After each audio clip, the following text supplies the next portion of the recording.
Welcome everybody again. This is exciting. It was a long time coming. We had to kind of take an extra delay because I wanted to make the Bridging Communities Cafe series a little bit more co-creative this year. So I actually did a more deepened effort to reach out to our broader Bridges community to essentially invite some submissions of ideas. So this is actually exciting to see these ideas coming to life in the season 2 of our Bridging Communities Cafe series. My name is Juliana Gage, and I am your Bridging Communities Cafe series designer and lead host of the series. Among the many different hats that I wear, I serve as the capacity building and engagement lead for Bridges, as well as the senior global future scientist for the Global Futures Laboratory at ASU, where our Bridges flagship hub is also based. For those who are new to Bridges or just getting oriented to the coalition, we are an evolving global sustainability science coalition organized within UNESCO's Management of Social Transformations program.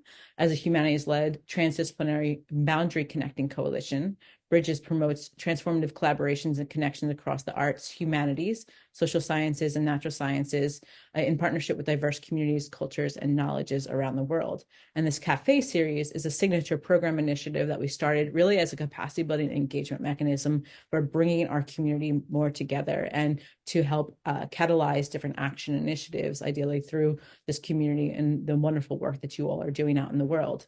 So I invite you to visit our recently updated website. It's still in the works, so please apologies for any gaps there. I'll post that link in the chat later, but before I turn things over to our co-facilitator team today from the University of Wales Trinity St. David, which is our UK hub, I'll quickly introduce a grounding exercise to invite us all to kind of take a moment.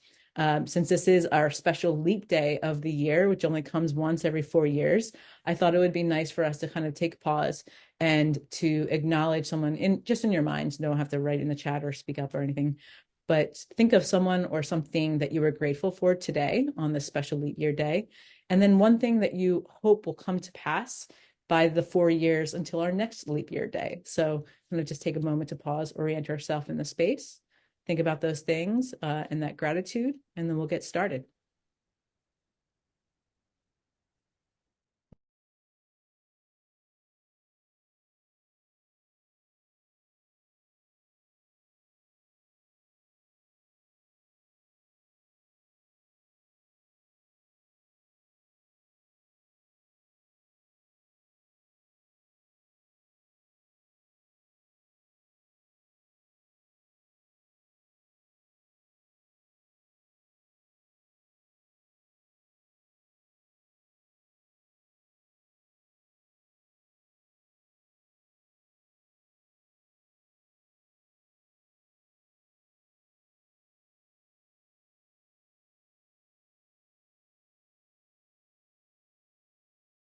I'll now turn it over to our wonderful colleagues, Lucy and Louise from the Bridges UK Hub, as I mentioned, based at the University of Wales, Trinity St. David.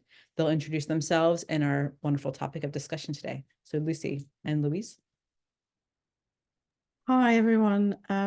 Just struggling with technology a little bit. Yes, so my name's Lucy. I'm an anthropologist, but I'm also the director of the UNESCO Bridges Hub in the UK.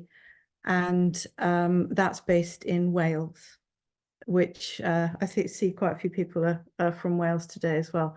So that's me. Happy to hand over to Louise. Hey everyone, I'm Louise and I work with Lucy in the Wales Hub, the UNESCO-MOST Bridges Hub in Wales, and I'm responsible for our research activities there, amongst other things. And I'm an archaeologist, that's my route into this whole thing. So, and thank you everyone for joining us, and it's really lovely to see so many of our students and colleagues here today. That's brilliant, thank you. And I think it's back to you, Lucy, because I think it's you're leading the show of Humanities-Driven. Yes, that's true. And needless to say, I'm having some technical difficulties. So that my PowerPoint doesn't come up to share. So hold on a second. I'm just playing around with the technology. I tell you what, all just sort of dance or something. We should have had backup. Oh, there we are. It's come up. It's just because my poor computer is so old. So I am We can pressing the see it button. up, yeah. Yes, bear with me. Good. Okay. Right, so hello everyone. My name's Lucy, as you've already been told, and I think you should consider me the warm-up act. I've got 5 minutes, just 5 minutes, on a huge subject. So I'm going to be focusing on education as humanities-driven, specifically, just really to get the conversation started and nothing else than that. So I'm also using the notion of stirring or circling to frame this as a way to think with, following Levi-Strauss. And I think this is a good alternative to the usual provocation that people have sort of normalized. This can suggest being wound up, but it also suggests beginnings and, you know, a mixing of ideas. And also, as an action, it reminded me of the work of philosopher and psychologist Bayo Akomolafe, who uses ant behavior to illustrate the global predicament. So as the slide shows, ants can form a death spiral when a lost group of ants starts following each other's pheromonal signals. Now, this death spiral then is very difficult to break out of. Only extreme weather events or some kind of infection can break the spell, as it were. And unfortunately, ants tend to die once this has started as a result of exhaustion. So to me, this speaks of being driven, of relying on the dude in front, unquestioningly, to following expectations, to the sort of hidden force of assumptions associated with culture, with praxis, with belief, to the past, to the inability to change direction, the inability to take a step to the side and to innovate when everyone's just sort of going round and round. And so with reference to humanities-driven anything or what it means, it might be useful for us to use this death spiral to stir up the way we're thinking about things at all. Come on, computer, you can do it. Well done. Okay, so onto the subject at hand then, the humanities. So the humanities are subjects that were established by the Greek classicists. And I think what sort of joins them all is that they use critical speculation to ask questions of humanity, about humanity. But we also need to recognize that not all subjects that look or question what humanity is up to, are labeled the humanities.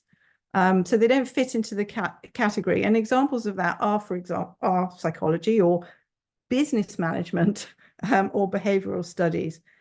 So also another thing to note, I think, here is that the focus on people that the humanities advocates has been accused of promoting human exceptionalism. So that's an issue. And today, education is overwhelmingly motivated by employability and prefers sort of job-led degrees. And as a result of that, humanities' extra criticism is that they don't appear to provide a clear route to a career. And therefore the humanities appear less valuable, and that's sort of associated with their decline. So I'm trying to establish there's a decline, and there are various criticisms about the disciplines labeled humanities anyway. But this is prompting people to question what the world would look like without these routes, these particular routes to understanding. And as a result of that, people are starting to try and weave the humanities into different disciplines. And this is one of those examples. This is in fact, the only humanities-driven STEM course that I know of. This slide references that, which uses history to teach engineering. So it claims, and I'm quoting here, that contextualizing the humanness of engineering enriches understanding and provides students with the ability to connect the dots using artistic, creative problem-solving skills, end quote. But is this humanities driven? Or is this engineering plus, in this case, history? And so what might driving actually mean? You know, do the humanities need to be in the driving seat? Or do we just want them included? And what happens methodologically when one approach leads another? Think death spiral. And what about the Eurocentric colonial ideas that are actually very firmly embedded in some of the humanities disciplines? Do we need more of the same? Perhaps humanities-driven signals a novel approach, or should signal a novel approach that doesn't reproduce what once was. And what does innovation in knowledge production even really look like? So finally, I'm going to leave you with these two examples. This is one example of a university in Rajasthan in India where, and you can scan the QR code if you want to find out more about this university, where students design their own subject. So this is a fantastic innovation in thinking coming through from the global, well, from outside Europe, let's say. And secondly, then, hoping that you've managed to scan if you want to, the ecoversities where learners are reclaiming education through different forms of knowledge. Now, the university, the Swaraj University is one of the ecoversity. It's an alliance of universities who are doing things rather differently. And they show how education can be reconfigured or claimed using different knowledge systems. So hopefully what I've managed to do in my 5 minutes in a great big hurry is stimulate some thinking in you so that you can think about what we might want to mean by humanities driven at all. Okay, thank you for your time. All right, thanks, Lucy. So I think that's my cue. Before we get into more of the discussion mode, we actually wanted to get a kind of sense of where you're at and where your thinking is at about what you consider when you hear the words humanities driven. So there's a link I'm going to post in the chat. It's a quick little Menti poll, and it'll create a word cloud to kind of see what the thinking is across this room, and basically start to build on that in our discussions when we go into the breakout. So if everybody could go to that link, you don't need any login or access. You should just be able to insert your responses, and you can do so multiple times. So I'll give you a few minutes to do that, and we'll see what comes up.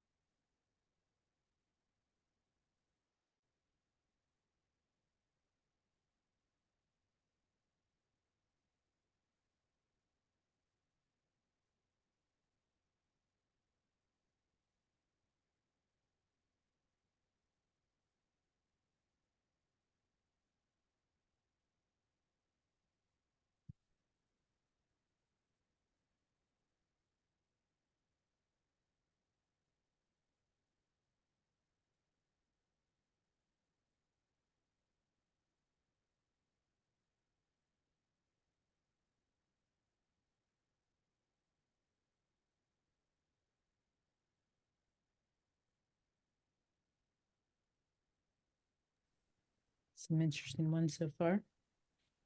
I like cosmovisions.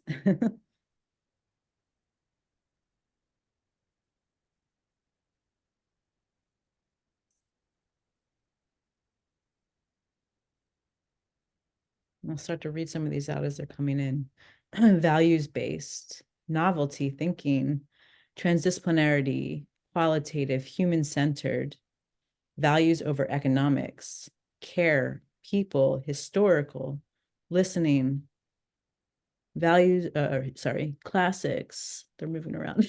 Let's see. Nuance, narrative, holistic, philosophy, desperate. Oh, desperate. I'm really curious who wrote that one and why. Novelty, hope, interdisciplinary, meaning, sustainability, contextual,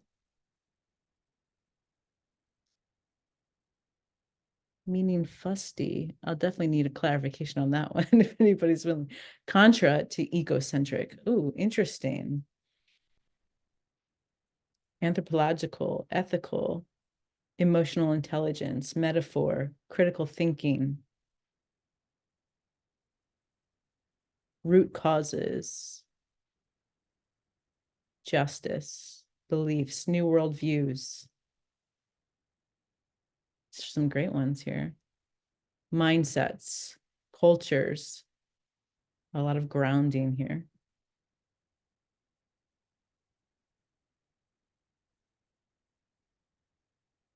Multidisciplinary, questioning, balanced, analysis. Okay, take another minute for those who are finishing up. And then Lucy, I believe, would you like to debrief a little bit and help us process some of these responses? We have 86 here. Wow, this is great. And it keeps rising. And the words are getting smaller and smaller, so I'm struggling to see them. So you're going to have to help, Juliana. Sure. Yeah. See if I can zoom in here. Ah, brilliant. Perfect. Yeah, much better. Thank you. Yeah. And they continue. Well, we'll definitely collect this afterwards as well. This is wonderful. Is it okay to start now with some? Yeah, I think so. I think so. There'll be a few more stragglers coming in. It'll move around from a delay. Yeah. Otherwise, we're good, I think. Okay, so yeah, I can see some really, really interesting words here, and it's fascinating to see what people have put down. So I don't want to.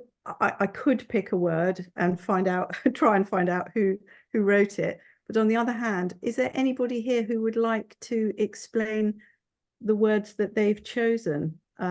Sort of self-select themselves to account for their responses and why they've written what they've written.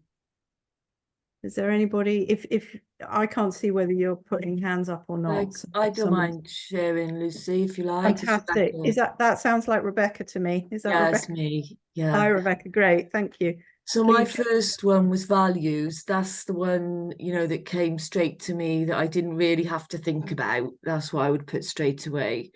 And for me, this relates to what you said, Lucy. It's about humanities is about thinking about the values we hold and not just going along with them because that's what we've always done.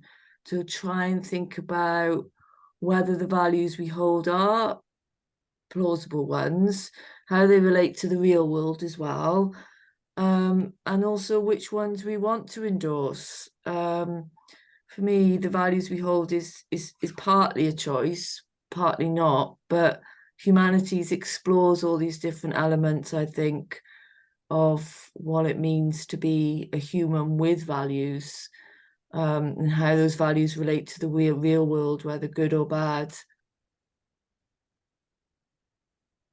So fantastic. So that was your first response. That was, if you like, your gut response, Rebecca. My gut response, yeah. Did you manage to write more, or did you stop? I put multidisciplinary, and as I wrote that, your colleague read out transdisciplinary, and I think I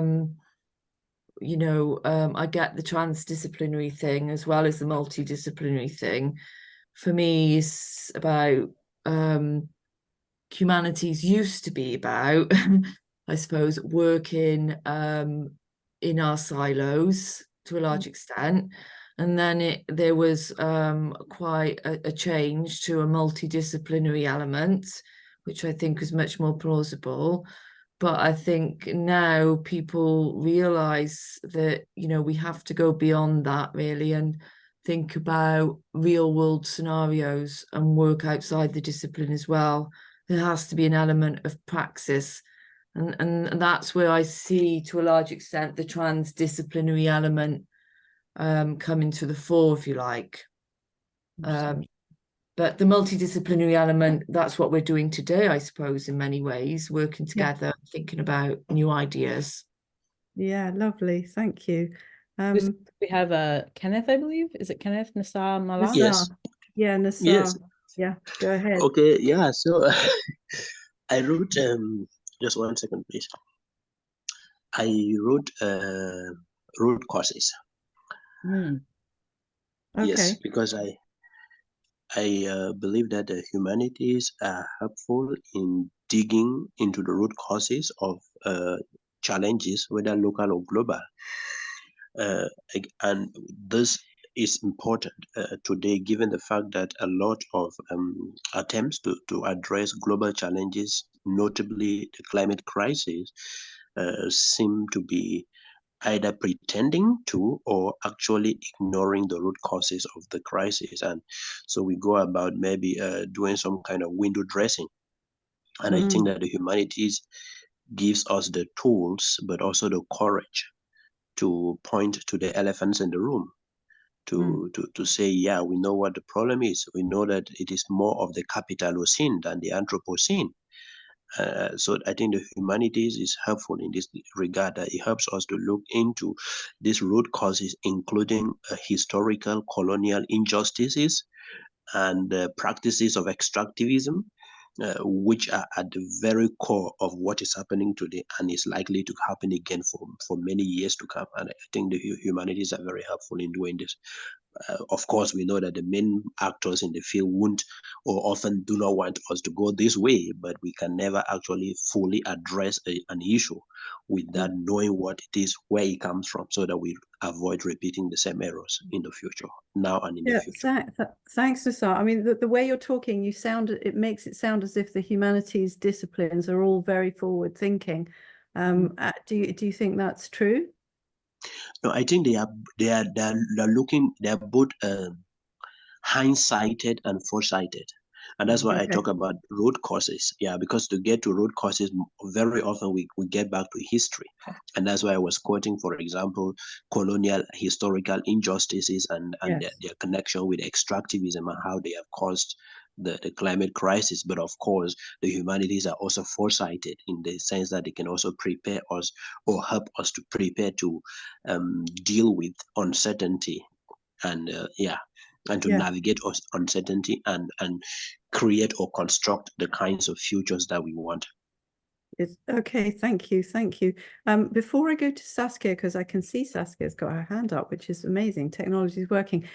John, you've commented in the chat about the size of the letters, the size of the font, which I think is an important point to consider. Can everybody see what John has written?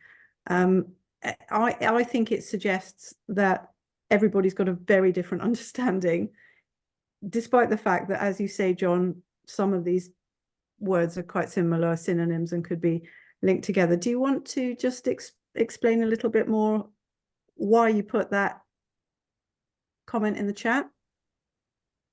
Yeah, sure. Thanks, Lucy. It just jumped out at me seeing the word cloud. Word clouds are often quite polarized. They have a topology to them with a small number of words that are really big and then a scattering of single uses. This one is pretty dispersed. But looking at the detail, you can also see that there are things like multidisciplinarity, transdisciplinarity, for instance, which have clearly been cited maybe at least twice, given the relative size, and interdisciplinary, the adjective, all of which are actually pointing in a similar direction. So there would be an interesting little exercise to, if there are groupings that would change the weighting here and perhaps point to something a bit more profound than simple vocabulary. There might be real disagreements here, and it will be very interesting to see if they exist. I noted in particular the question about humanistic and anthropocentric and so on. And there might be very strong points of agreement that aren't jumping out graphically simply because people have said the same thing in slightly different language. And of course, you'd want to do that anyway if you were trying to build on this as an exercise. That was all. I haven't been able to go further than that at this stage, just noting that it looked quite flat topologically or topographically. Topographically, exactly. So I think it's a really nice input to the discussion. I'm really pleased that you brought that up. It's interesting to see the collection of words anyway, but as you know, the point of a word cloud is to show which word is used the most. And the interesting thing here is that hasn't kind of happened, not really, other than humanity and qualitative. So that, I think that speaks volumes in itself. So thank you so much, John. That's a fantastic input. Saskia, please go ahead. Yes, hi everyone. I wanted to comment on my word. I put down holistic, which came to mind first because I had a course recently from philosophy where we discussed experts and the highly specialized disciplinary world we have. And to me, it kind of seemed like this was one of what Kenneth would call the root causes of a lot of problems we are dealing with today, is this highly specialized fields, because you think only for solutions within your very narrowed purpose. And I think the humanities can offer, if they are the drivers, if we take it literally, if they're the drivers, they can take that step back and have that overall view and see things in connection with other things. Yeah, lovely. What were your other words? Oh, Joni, sorry. Saskia's gone and suddenly Joni appears. Hello, Joni. Oh, I think probably Saskia put down her hand at the same time I put mine up, so that changes the order in the Zoom. Yeah, sure. Please go ahead, Joni. So my words were transdisciplinary and cosmos and cosmovisions. And the reason why I put those in the word cloud is because I think that whenever we think about the humanities, we have to kind of start with a little bit of a field genealogy, because, we call it the humanities because of a kind of field genealogy. And, we can trace the humanities all the way back to the Greek classics, or we could trace them all the way back to oral traditions, like we could go either way, and all of that would be the humanities. But if we started in a different place than, say, the race towards the nuclear bomb in the 1950s, when, famously the humanities and sciences were split. So like if we look at that as a point in time when the humanities started to be devalued and the sciences started to be, elevated, we can see that humanities-driven is a word that is a response. It's a response to this split, which we know we need to heal. And so we've started using words like interdisciplinarity and multidisciplinarity and transdisciplinarity. And those are all sort of responses to what we kind of know to be true. We humanists, at least, know to be true, which is that the humanities need to be central to these conversations about sustainability. So if we looked to different traditions, say if we look to Alexander Humboldt's trip to Latin and South America, and and then his books that came out as a result, the 5-volume Cosmos, and the ways in which he was very much influenced by indigenous knowledges and indigenous languages all throughout his travels, and came up with the word cosmos, which we see in indigenous declarations being, cosmovisions being a word that has resonance with Humboldt's notion of cosmos. And by cosmos, he meant, everything in balance, everything working. and together. And even in the late 1700s, he could see that cutting down the Amazon rainforest was already changing the weather. And so, but that's not the place that we start, you know, when we talk about the humanities, with a kind of vision that includes Indigenous knowledges. And so I just wanted to say that I think humanities-driven is a response that we're having in this moment because of the crisis. And that's just something that I think is useful to be accounted for. Yeah, thank you, Jenny. I think you're right that as a phrase, it is starting to be used by people as a response to what we think is a crisis. However, these words do mean something. And I think the term humanities, even if some people draw in Indigenous knowledge or different knowledges into the word humanities in their own mind, that isn't necessarily the case of the way other people are understanding it, because I think they'd be more likely to think in terms of conventional disciplines, like, you know, for example, philosophy or history, to be included with STEM subjects, as that example of the degree that I gave. I can't find any other examples of where humanities-driven is used, but then something more expansive and inclusive, that is saying they want to respond to the crisis in the planet comes through. I personally haven't found that, but it's great to hear you describing it in that way. So if I could, you know, rephrase. Sure. Yeah, go ahead. Yeah. Everything you just said would be included in that field history. Everything you just said would be included. And everything I just said about how the humanities and sciences came to be separated.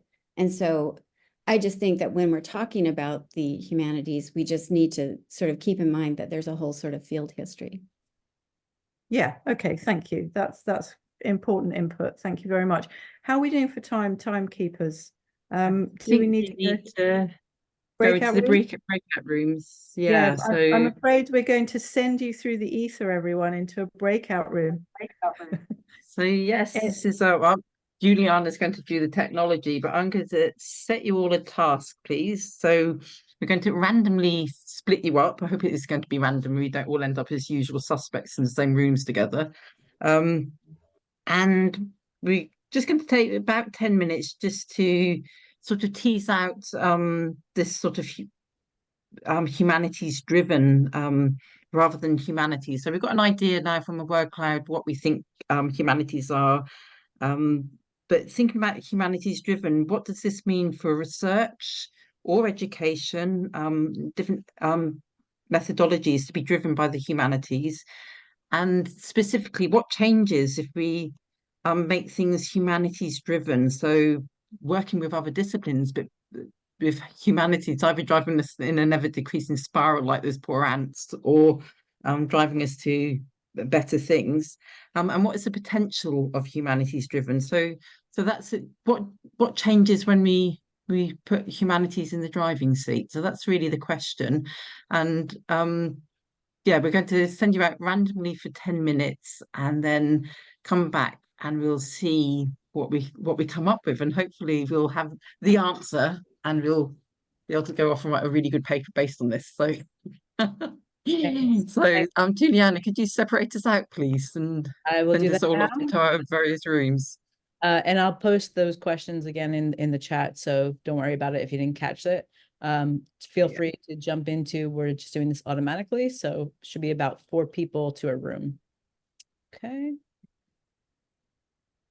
Hope everybody had a lovely discussion and got to introduce themselves to their smaller groups.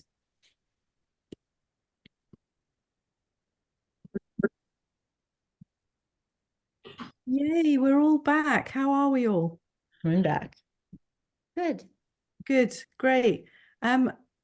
Louise, this is your section, isn't it? I'm going to stop talking. My baby. Oh, we had an amazing, hilariously, the 3 members of the UNESCO hub in Wales ended up in the same room, which is Yeah, I wanted to move you, but I thought it would be odd to just kind of whisk you away. So but I'm Sorry just saying about hi to Marissa as well because I see one of my students here. So well, we had a brilliant chat. So I'm going to just start off with, and I'm sorry, David, but you were just so It's all right. brilliant. So he had poor old sorry, I'm not saying you're old. David, an ecologist, landed with us, and he came up with this brilliant term and this really brilliant concept of um pan-disciplinary. So this is it. This is my new term for the day, and this idea of everything has to be part of the solution, and thinking about climate change in particular, because that's the big baddie on the horizon, or actually in the room with us. How climate, making classes about climate and getting different disciplines to think about how they relate to climate and ecology. So I thought that was really lovely. And on the back of that, we were just sort of thinking about maybe humanities tend to be looking backwards, but humanities driven might be looking forward. So that's where those are just a couple of things I want to throw in. But I'm just wondering if anybody'd like to volunteer what their group of four came up with, please. Well, David, if you want to actually counteract what I said. No, I think that's fine. I mean, I guess just the quick context is I've learned about this group in the last 16 hours or something based on an email invitation from Philippe, but just the quick infomercial that the project that Philippe and I are involved in, the Worldwide Climate and Justice Education Week, which is the first week in April by our declaration, and I'll put a link in the chat, is we're trying to get every educator in every subject to spend at least one class period that week talking about how the topic of their class or their field contributes to understanding of climate justice and climate solutions. And in the conversation that we had, it occurred to me that, yeah, what we're really talking about is a pan-disciplinary approach where we're saying that to really move us all forward collectively, everybody needs to come at it from the knowledge base and the field identity or perspective that they have, and to think about and to reach out to their students and to empower their students to say, yes, whether I'm an anthropologist or a linguist or a historian or an architect or whatever, that I have something to contribute to the future of humanity and moving us towards climate justice. So that's Thank you. it was very valuable for me to have this conversation. Can I just jump in? Yeah, you can. We are coming up to the hour. I think it's okay if we want to continue past the hour, but please feel free if you have time constraints to go. But I feel as if there's quite a lot of there's still quite a lot of energy, so it'd be quite nice to hear from more of you what was happening in your room. So if you don't mind going on a bit longer, that'd be fabulous. Thank you. Sorry, Louise. Would be fabulous. Thank you. And Rebecca, sorry, I cut you off before you got going. So no, it's okay. Yeah, I like what David said. I think, every discipline, is relevant to the discussion, isn't it? But I think what you said, Louise, about backwards looking, because we mentioned forward looking as well, of course, and humanities are very good at critiquing what's gone before and using that, or we like to think to use that to inform the future, and in that sense quite forward looking indeed. And that's one of the things we thought was important in thinking about the changes that humanities-driven position could take. So I just wanted to point out that we were quite focused on the forward looking, not so much the back. That's the impression I got from our discussions. Yeah. Sorry. That's great. Thank you, Rebecca. That's brilliant. Anyone? I see lots of. I'll start picking on my students because I can see so many of you. Anybody else want to jump in and say what you were chatting about? please just don't be polite. Thanks, Annie. It's been great seeing you. Juliana. I could share a little bit about what our group was talking about. There is definitely, I think, a strong emphasis on connectivity that the humanities have is their potential to really break down a lot of these divides and find where we can find those common grounds. The idea of bridges is essentially to create those opportunities for connection, right? And to really move away from the kind of siloed, expertise, knowledge that really excludes a lot of voices, and particularly those have been relegated to the margins or the boundary spaces of society for generations, and really to draw upon those rich cultural knowledges and the experiential knowledges that have been at the forefront of really the adaptation to climate change, the sustainable development initiatives, all of these aspects of which humanity has learned to thrive and survive, and to really move itself forward in different times and in different spaces. And I think that's something that the humanities-driven approach really is about, helping to find that connectivity and to create the space for that.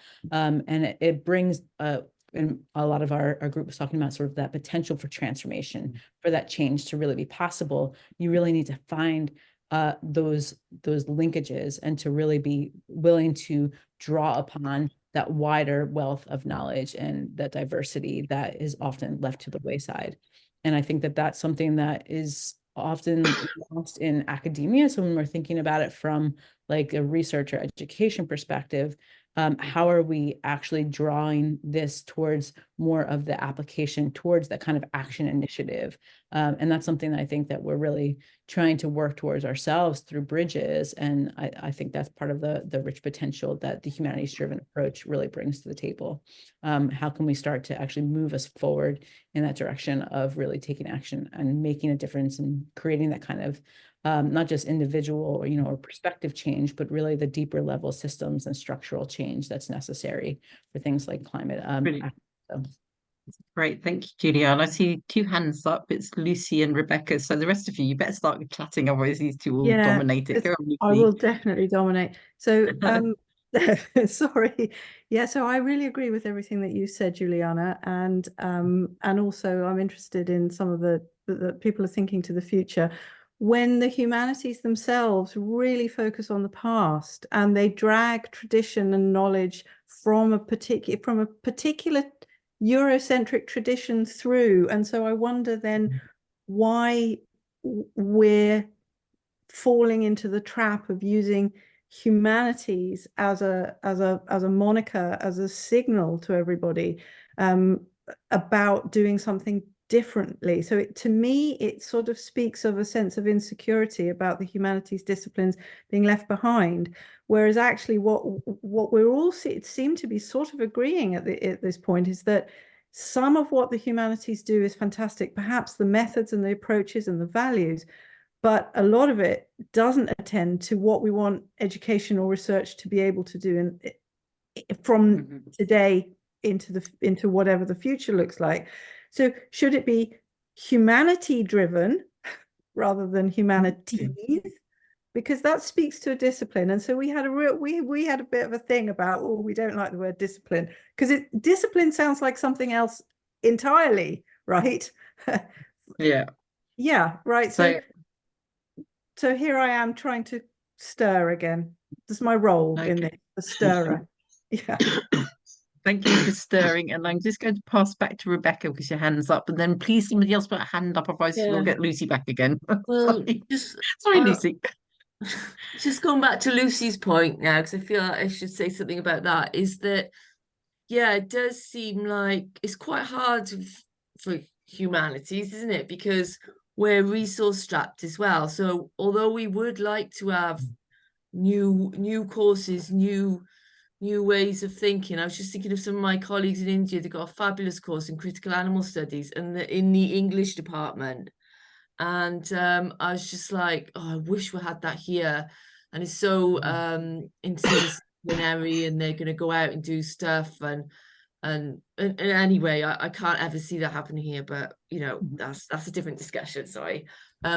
One of the things I was we mentioned was, you know, for humanities, if we just call us that for argument's sake for now, scholars or people studying humanities, we're always quite worried about the future path, and we're always quite concerned about the economic practices and also kind of human-centered practices and scientific ones. So our discussion was a bit about humanities having a role which we see as kind of tempering, you know, what the scientific worldview and the Western world, and also the economically driven world is like. So we see humanities having a role to play there, you know, and trying to, like, a tempering role. But obviously that doesn't happen in practice, but that's the way, you know, we were thinking about what we would like. And then we were thinking of a distinction between the driver and the driver of a car and a car itself, and whether we want you know, what position do we want humanities to be in. And then just going back to Lucy's point again, which I think is a really important one, like changing the word humanities-driven to humanity would then exclude lots of other creatures as well, doesn't it? So I don't know if I like humanities-driven, because humanities is unpopular, and I worry that if it's called humanities-driven, that will not be that good. But I really like what David said about every discipline's responsibility, and trying to have a term which uses that, you know, well, no, not discipline, but I don't know, all discipline driven. I don't know, but something to do with everyone being driven. Every subject has a responsibility, like David said, getting every topic to kind of, every teacher to say a little bit about climate ethics and climate change and how it's important to their subject. Something that would show that in the terminology. Anyway, I'm going to shut up now, because like you said, Lucy, I'll just hang on. Just, I'm sorry, Saskia, but Philippe says he's got to go. So I just wondered, Philippe, have you got anything to say before you go, or au revoir, peut-être? Your microphone's off. Yes, this is just the beginning of a conversation. We should meet again, very obviously, and we should meet soon. Definitely. Thanks. Definitely, we will do. We'll have another meeting, but thank you very much for joining. And yeah, I hope to hear from you soon. Saskia, sorry, you've had your hand up and sitting patiently. No problem. I think the word was pandisciplinary, wasn't it? What was said before, and yeah, I just want to give a couple of comments. I really liked what you said, Lucy, about the humanities being this yeah, like preoccupied word so much. I don't know. I am a student, and I'm maybe because I'm only focusing on the like current topics and future things, I didn't even think about it. That, yeah, like the major part of the discipline actually looks at the old text and just works with everything which is there already. Yeah, so maybe the pan discipline, but I feel like there's a better word still missing, kind of. And just what might be interesting in German, it's a different word. It's called Geisteswissenschaften, humanities. So that kind of has a total different connotation again.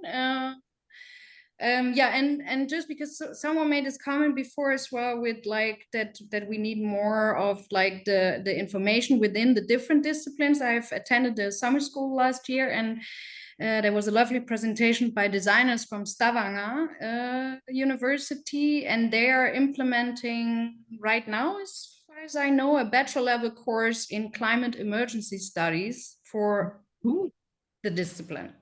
So, and based on that, I thought about that might be an amazing idea. I mean, of course, probably not easy to push through. But let's put it in that words. But that it might be we have something called Studium Integrale in Germany, which is like 12 points mandatory, but from other disciplines. So you could put it in there, or you could even say, no, it's like a mandatory course, like one course, one semester course, maybe on the basics for all disciplines. And you would probably have to adjust these slightly for the various bigger fields, like maybe climate emergency studies for natural science, for social science and the humanities, and economy as well. So but yeah, that was one of the ideas which came from this lovely summer school, which was about nature and culture in the urban city in Florence. Wow, that sounds amazing. Thank you, Saskia, for sharing that. And I can see a cluster of lovely humanities postgraduate students from Lampeter here. So I'm just wondering which one of you is going to tell us what you've all been talking about, please.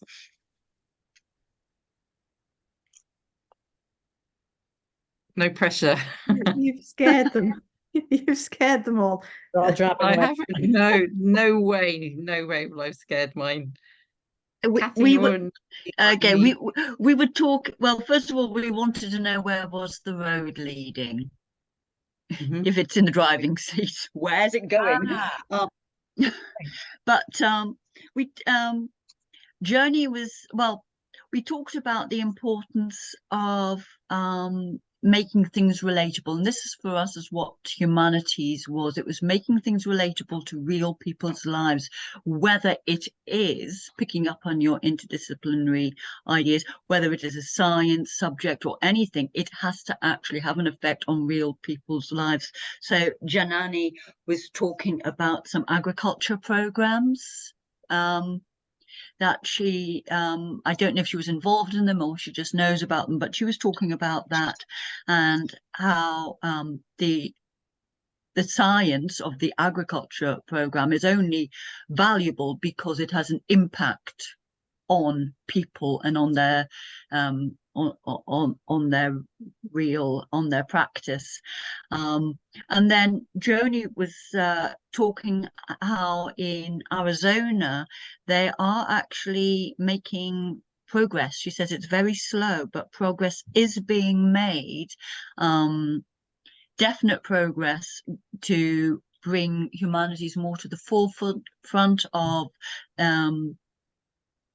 sort of the lives and the STEM subjects, and I sort of made the point that it sounds bad, slow progress, but actually looking at it more positively, slow progress is embedded much more deeply into the lives of the people, whereas if something comes along, or a quick revolutionary, hey, we're going to do this, quite often it just has very shallow roots, it doesn't take, and then a few years later it just disappears again. So I think the fact that things are taking a long time over in Arizona isn't particularly the matter, as long as they're going in the right direction. I think it can actually be beneficial to the whole of humankind to take very slow, very steady steps where it simply just becomes part of the psyche, rather than layer that's just put on top, taken on, and this year's fad. So I think it could be quite an optimistic way of going about it. And so we were just discussing that. That's excellent. Thank you, Kathy. That's a really good contribution. It's really interesting to hear. I think I'm just wondering if anyone else has got any last comments, and if not, I'm going to hand back over to Lucy to sum up. But it's just before we just let her loose again.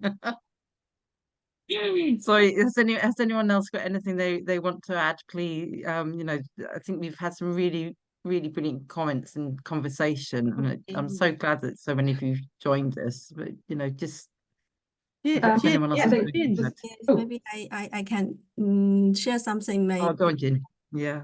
Actually my major more in language acquisition and to humanity. I think when I was in master degree, I doing something more humanity. I think it is about minority group identification, about Jewish people, but how they use language to identify their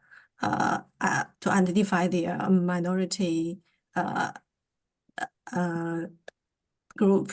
So and for our the topic of the discussion today about humanity-driven, I think in the long time scale, that for example, at the time of my grandfather, I think at that time maybe more humanity, because we don't have so deep industrialization or economic change so developed, and also globalization, and all these trends that have driven the humanity become from a very important place to like today is not quite as we can see that every day we everyone's job divided into a very small part.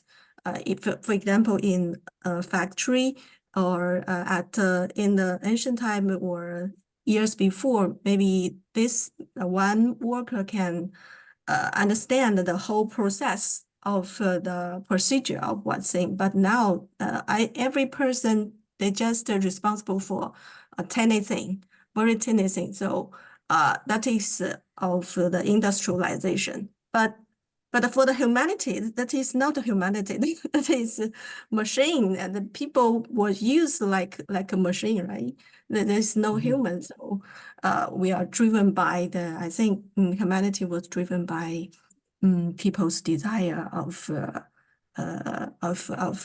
money or of fortune, of wealth. So I think, but for the people who study or work in this area of humanity, we have to give out our voice that we should change, because that is not good for the whole society, for the individuals. So I think we should do more work and take responsibility to the whole society. Yeah, thank you. Thank you. Thank you, Jin. That's just Thank you. amazing. And I think, right, therein lies so much of the problem, is that, money. And I think you just summed it up beautifully. And I know, Natalie, you were about to say something as well. So before we pass over to Lucy, just I think the I last almost comments got from away with it. Natalie. Yeah.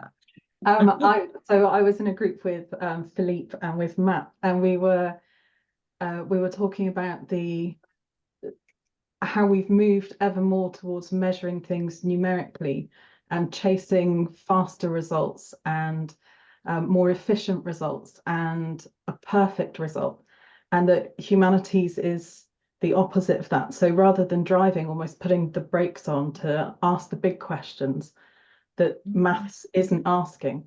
And almost to use Lucy's example of the death spiral would be the chase for the perfect result, and that mathematics and science driven world. And so humanities would be the storm that knocks them out the spiral. That's fantastic. That's really, I like that. Yeah, putting the brakes on. I think that's fantastic. So humanity stalling, I don't know. That's just brilliant. Thank you so much, Natalie. It's great. I do think we're getting close to an hour and a half. So I think it'd be really good, Lucy, if you can do another star turn, please, and sum up everything that everyone said. I'll just round it up. I think from this discussion, it's quite clear that people want some kind of change, and that the notion of something being humanities driven is sort of attractive in one way.